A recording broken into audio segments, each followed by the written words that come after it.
So it's been a couple of weeks since I did my last video showing you some of my pickups and stuff that I've bought since I've been here. I thought I'll do a follow-up and show you what I've brought in the last 2 weeks or so. I'll start with the comics first. So last weekend I went to my local market, flea market again, had a look around. There's a lot of vendors, but there wasn't many comics.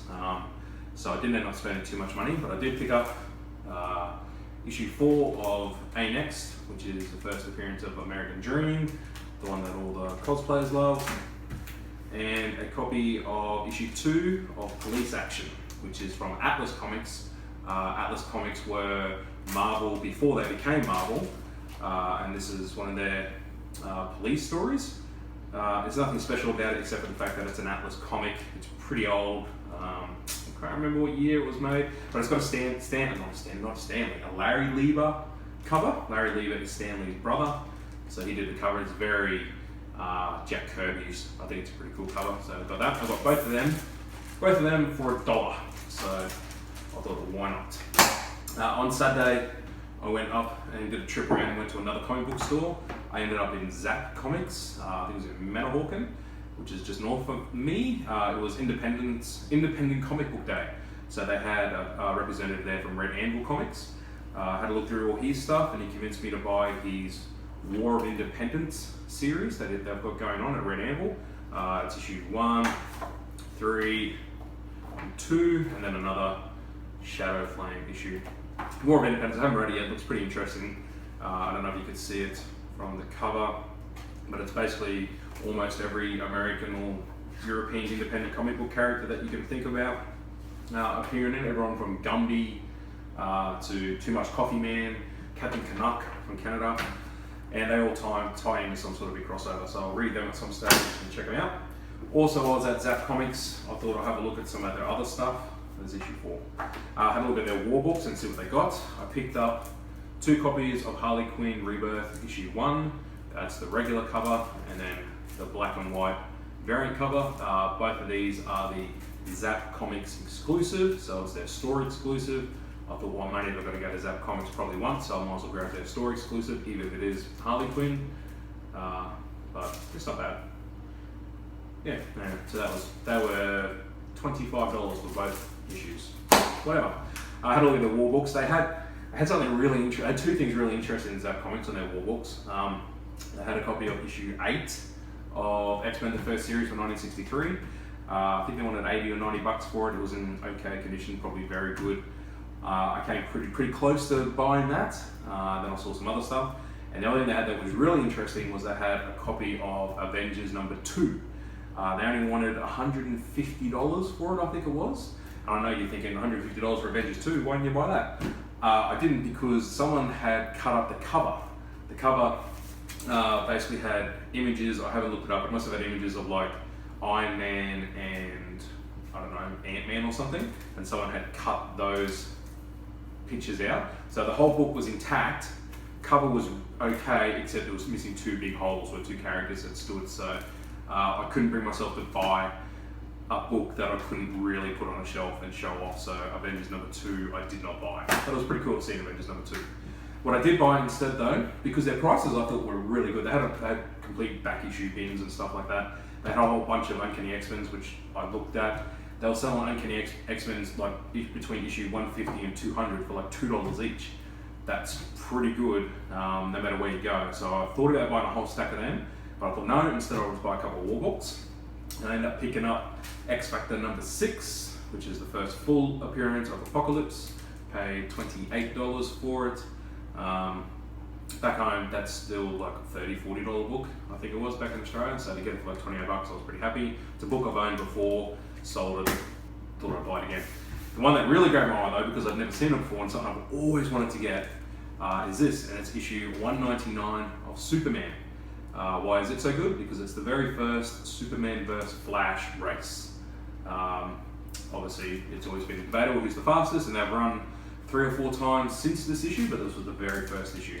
$90 comes out. It's in really good condition. The spine's completely intact with some creases and chip marks and stuff, but really good condition. I was really happy to buy that up and add that to the collection. So that was comics. That's what I did last weekend. Today, I went for a drive. I was up towards Neptune, and I thought I might Google to see what's up there, and there was actually a retro video game store down the road from where I had to be in Neptune anyway, so I took a quick drive down there and had a look. It's a really small store. It's called Killscreen, I think it was. It's in the fancy gentrified area part of Neptune, where it reminded me a lot of like Red Bank, where it's all the fancy shops and the boutique stores and stuff are. So you go down like a little mall arcade thing, and there's Killscreen. It's only a small room, but it's jam-packed with heaps and heaps and heaps of games and consoles and all sorts of stuff. So I had a look around. I thought, yep, I'll see what I can buy here. I wanted to get something different. So while I was there, I picked up 1, 2, and 3 issues of Nintendo Power. Nintendo Power was the official Nintendo magazine that was released throughout the 80s and 90s. Never really got released in Australia. We had Nintendo magazine, but we didn't have Nintendo Power. It's a pretty famous Nintendo book. The reason why I bought them, because these were $5 each. I've looked at these at stores and conventions, and they still generally go for about $10 each. So the guy had them for $5. I thought I'll grab them for $5. So I grabbed 3 Nintendo Power. Now I wanted something different, something I couldn't get back home. And I was rummaging through their stuff, looking at consoles and games. I ended up settling for one of these. It's a Nintendo 64 game drawer. Holds 10 games, 10 N64 games. It's got a little bit of scuff mark there, but that's okay. That cost me $20. I was pretty happy to get that. Not that I have any N64 games anymore, and I'm not really a fan of the N64. He did also have Nintendo ones there. They were like square ones with just slots that you can like mount to walls. He just got them in the store, he said, in the last few weeks, and he hadn't priced them out yet. And I said, well, give me an idea of what you would be asking. He said $50 each. I said, no, I'm not paying $50 for a piece of plastic. I can get this thing instead that I think looks pretty cool. So I grabbed that. So that was at the Killscreen up in Neptune. And I was on a bit of a high for retro games and stuff. I thought I'll go back down. There's actually a retro game store down the road from where I live. It's called Powered by Games in Bayville. I thought I'll go in there and have another look to see what they've got. So I went inside, their store's much, much bigger.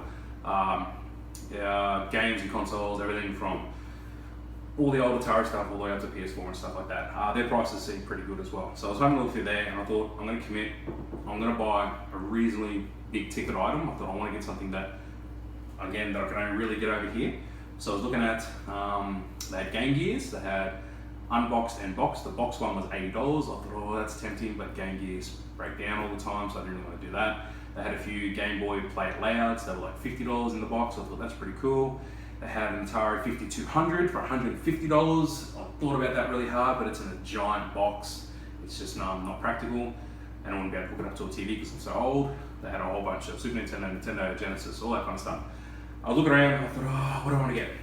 And he said, how about some limited edition games? Limited run games, sorry. I thought, oh, I love limited run. So he showed me a stack of limited run games that he's got. I thought I'll have a look at them, and I ended up picking up Broken Age for the PS4, Broken Age, the Tim Schafer game. It was $30. Pretty happy to have that, even though I don't own a PS4 at the moment, but if I do, that'll be one of the first games I play. So that's pretty cool. And we're still looking around, still trying to decide, okay, this. They had a Secret Nomad there. I'm like, oh, that's really cool. Oh, what do I do? I said, all right, no, I know what I'm going to do. I'm going to buy something that I've always wanted, that's pretty expensive back in Australia, really hard to find even. Something that I think is as cool as the time I bought the Nintendo Power Glove, and that would be this little fellow right here. It's a ROB, an R-O-B, a Robotic Operating Buddy. If you don't know, these were released with the original Nintendo back in 1985. They were an accessory that you use to play certain games like Stack Up and Gyromite. He comes with a whole bunch of other bits and pieces that make him, once he's hooked up to a Nintendo, he moves and he picks pieces up and stuff like that. Notoriously hard to get working properly, and when they're complete, they're hundreds of dollars. Even over here, he had one, a complete set of ROB with Stack Up, and he was still like $500 or something for that. So they're still really expensive over here. But the ROB themselves, they're reasonably common. You can find them at a really good price. I know back in Australia, they're not rare back in Australia, but most people have the Japanese versions. So this one's an American NTSC. He's missing his claws and he's missing his battery piece, but that doesn't matter. But as purely as a display piece, I couldn't pass him up, and he cost me $50. So I was pretty happy with that. He did have another one there that had the claws as well, that he wanted $80 for, and I said I can live without that for something that's probably just going to sit on the shelf anyway. So I finally own a ROB, $50. Pretty happy with that, and I'll probably still end up going back and having a look because the guy was pretty cool. He had a whole bunch of stuff and might be able to talk him down a price on a few things. So that's Powered By Games. So that's basically everything I've got in the last 2 weeks or so. It is Thursday night here at the moment. My weekend is starting tomorrow, obviously, so I'm probably going to go back to the markets tomorrow. And Saturday, Sunday, we'll have a look around and see what else we can find. So thanks for watching.